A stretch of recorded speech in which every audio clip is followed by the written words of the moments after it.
Assalamualaikum warahmatullahi wabarakatuh. Alhamdulillahirabbil alamin wa kafa, tsumma salatu wassalamu ala nabiyil mustafa wa ala alihi wa sahbihi ahli sidqi wal wafa. Bapak Ibu yang dirahmati Allah, kembali dengan saya Andre dari Abdul Rabb Islamic School. Tempo hari kita sudah berbincang tentang pengenalan konsep-konsep dasar yang ada di Yayasan Abdul Rabb, yakni Rabb Values. Kita sudah berbicara tentang dua di antaranya, yakni Robbani, kemudian amanah.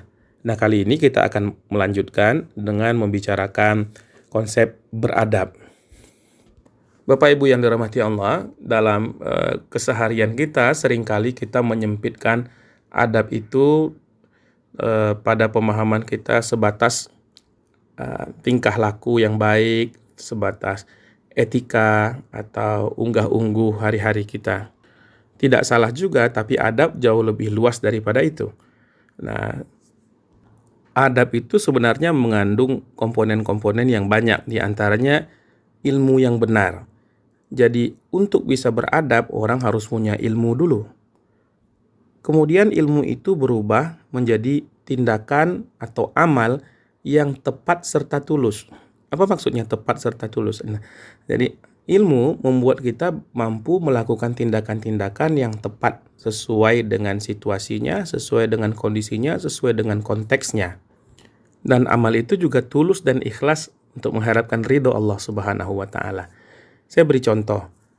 Nah, orang seringkali di masjid misalnya saling mendahulukan.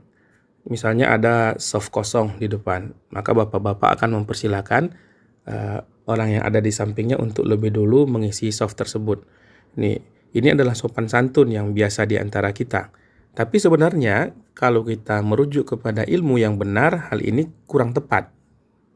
Kenapa? Karena dahulu mendahulukan dalam ibadah itu bukan sesuatu yang disenangi dalam ajaran agama kita. Ada satu hal yang kita sebut sebagai isar, saling mendahulukan.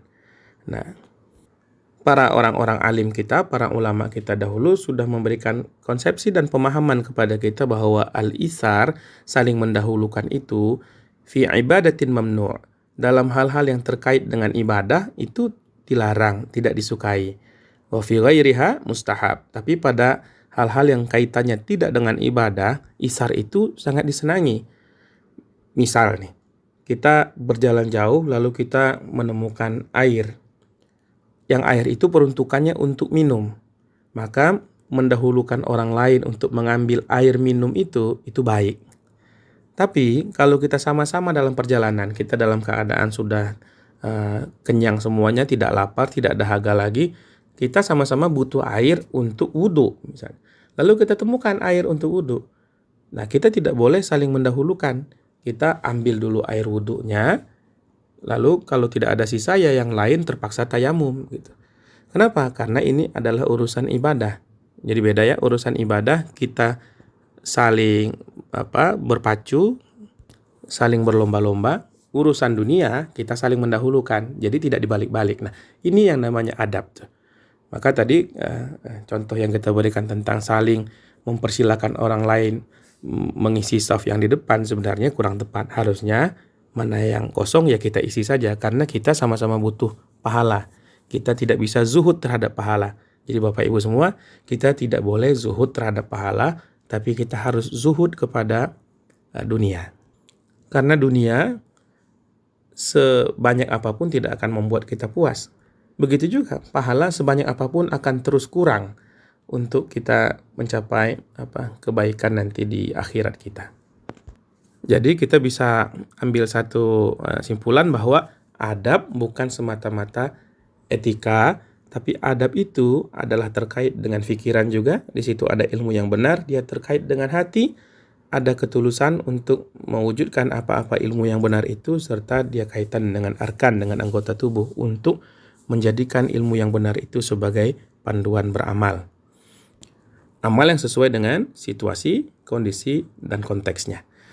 Nah, di Yayasan Abdul Rabb kami mengambil konsep adab yang diperkenalkan oleh para ulama kita, lalu kemudian dirumuskan dengan rapi oleh seorang pemikir Islam bernama Sayyid Naqib Al-Attas.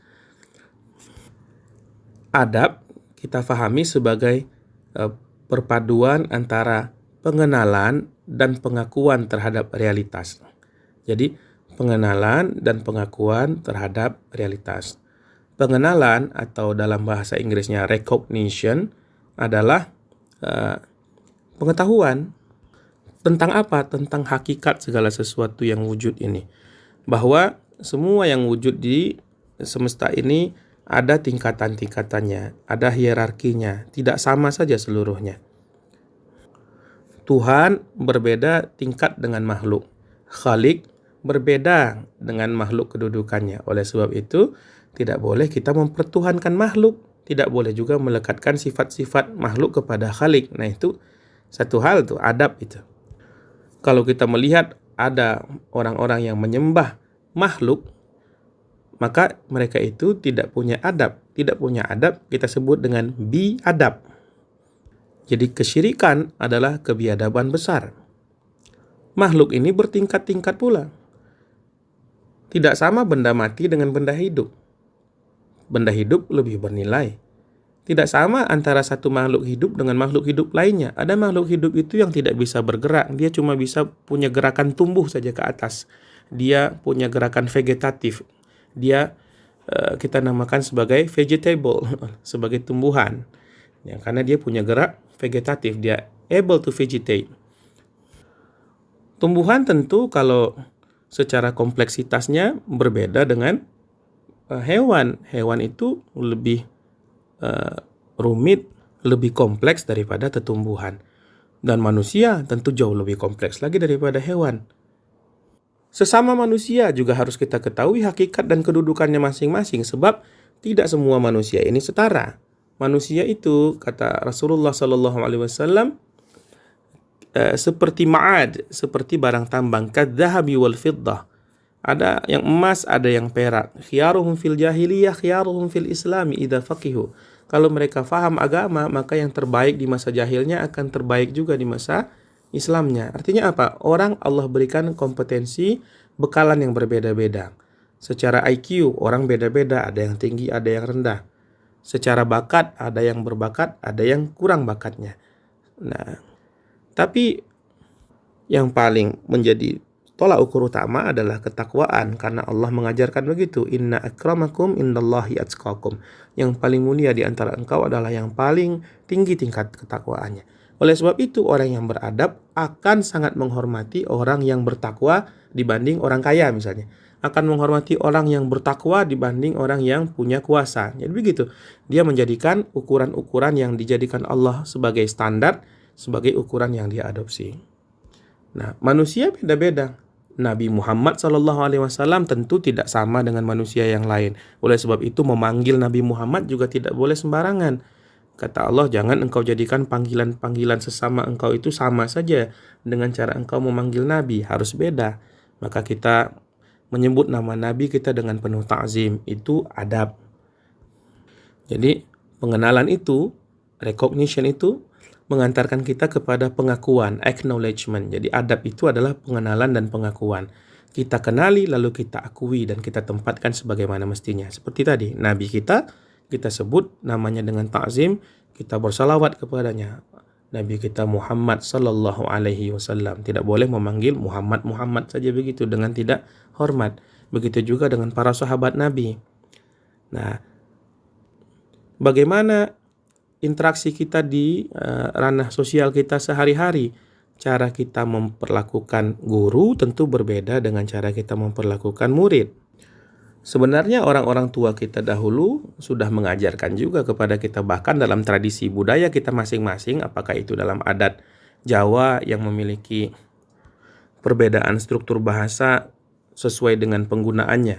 Ya, tidak mungkin kita bicara kasar kepada orang yang lebih tua misalnya, atau juga di Sumatera, di budaya Melayu, di budaya Minangkabau yang mengenal pilihan kata dan diksi tertentu. Dan mana-mana saja yang tabu digunakan untuk orang yang tua dan dihormati, mana bahasa yang digunakan kepada orang-orang sebaya. Itu semua sudah ada dalam tradisi dan budaya kita, tapi belakangan itu mulai luntur. Nah, Bapak Ibu semua, singkatnya adab itu adalah tahu situasi, tahu kondisi, tahu diri, dan tahu menempatkan diri di dalam situasi dan kondisi tadi. Adab itu mengantarkan orang untuk tahu di mana dia sedang berada. Dia berada di buminya Allah Subhanahu wa Ta'ala.